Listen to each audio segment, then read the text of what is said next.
Hospital Porter's pride and dignity, stop the New World Order. Welcome to HPANWO TV. Peace, love and Gandhi.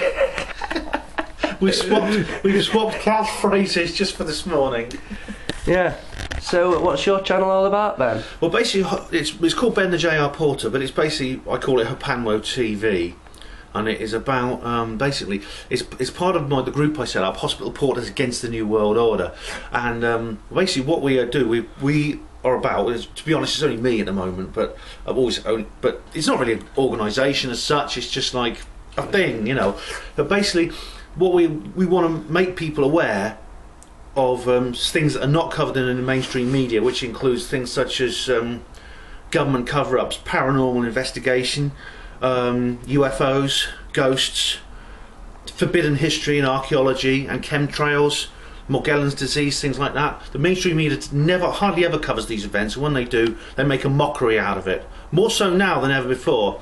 But I think these subjects are the most important issues affecting planet Earth today.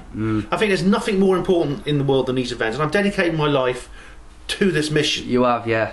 To get this out, yes, and put a stop to these terrible things that are going on in this world. I mean, you travel all over the country, don't you? You really get stuck in balls deep, as they say, into what you're investigating. I do. I travel as much as time and money allows. Yeah. I'll do what is necessary to put a stop to this new world order. And so we can all live happily in a free world. Yeah. That's what I want. We haven't. I mean, this has been going on since the beginning of time. Yeah. But I think we've got to put a stop to it. Yeah, it's got to stop one day. And with the age of the internet and things, and this is the best chance we've got that we've ever had to stop this thing. But you've got a radio show as well, haven't you? Yeah, I've got several actually. I am a radio broadcaster as well as doing a filmmaker and a blogger. I've got a website. The radio show, there's a blog called HPANWO Radio, which includes things like the HPANWO show on critical mass radio, which I do once a week. I've also got once a week I'm a member of the panel on the Mindset podcast. I've also got my own show on Mindset Central called The Poker. And what's the other one? Have a lot of interesting Planet X, which was but it's coming back. I think. I don't want to say too much right now, but I think hopefully we'll see the rebirth of Planet X soon.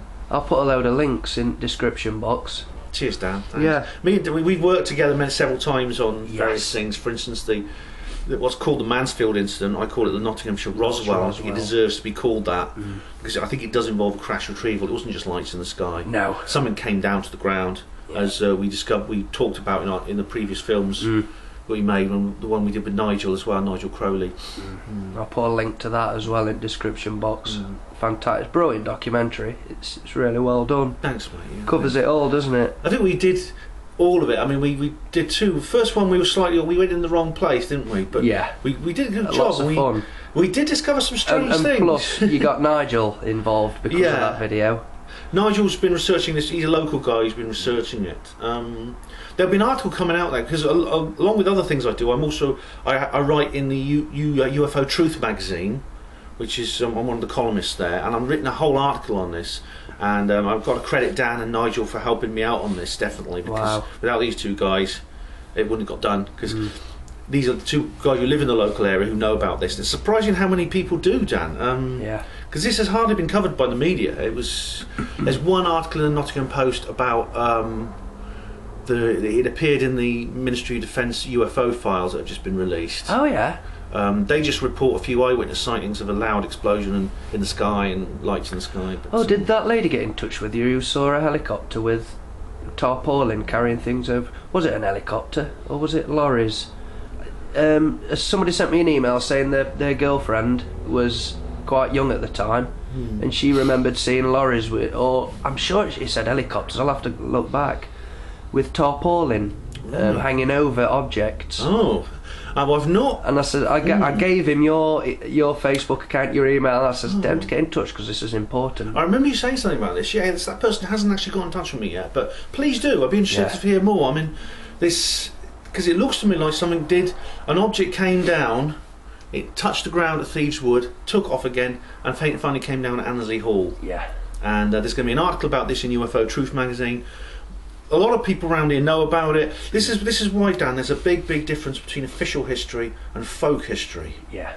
And I mean, I'm always reminded of an episode of the X-Files. I can't remember which episode it was, but it opens up with a very distressing scene. The opening scene of the episode is there's these little aliens inside what looks like a cattle truck on a railway or something, and these hatches open in the roof, just skylights or whatever, and these guys up there wearing chemical suits, gas masks.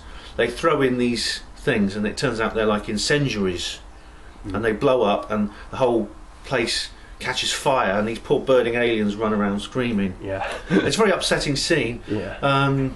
But then there's this voiceover of this guy who's an Indian, a red Indian from America, and he says, the red man has always trusted his memory more than history. History is something the white man prefers, but the red man has learned that history lies, but memory never does. Wow. And I think that's paraphrasing. I can't remember the exact quote, but that's how I feel a bit about this event in Nottinghamshire Roswell, because that's what we're dealing with here. We're dealing with a thing that's been ignored by official history, but is very occupies a very distinct place in folk history. Yeah. Well, I thought when I go look through your videos all the time when I'm laying in bed. I think I'll put some Ben on, and I often think, well, all these things you've investigated, these would make a wonderful little book. Yeah, I mean, I've thought about. I do write books. You see, I've written 2 books. They're fictional. The second one is very much about the subjects I talk about. They're very much about the New World Order and conspiracies and things like that. And you get it free online now. It's just put Rockall Ben Emlyn-Jones. Rockall, ROCKALL. Yeah. That's the title of the Oh, novel. you do it for free. You give them away for free. It came out as a book in 2004, but since then, I mean, sales are kind of dried up. As is the case, most writers are not rich. Yeah. I sold a good few of them, but it's all dried up now, and this is the problem with books.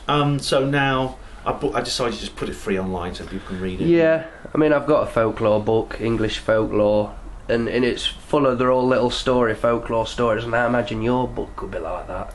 I hope little so, stories are all the things you've investigated. It'd be brilliant. So. I mean, it's a full-length novel, but it's kind of but it's there is an element of that in it, you know. It's definitely so that's definitely true. Right, man, really appreciate that. Oh, cheers, Dan. Thank you. I'll speak to you soon. See you in a bit. Yeah, take it easy. Bye.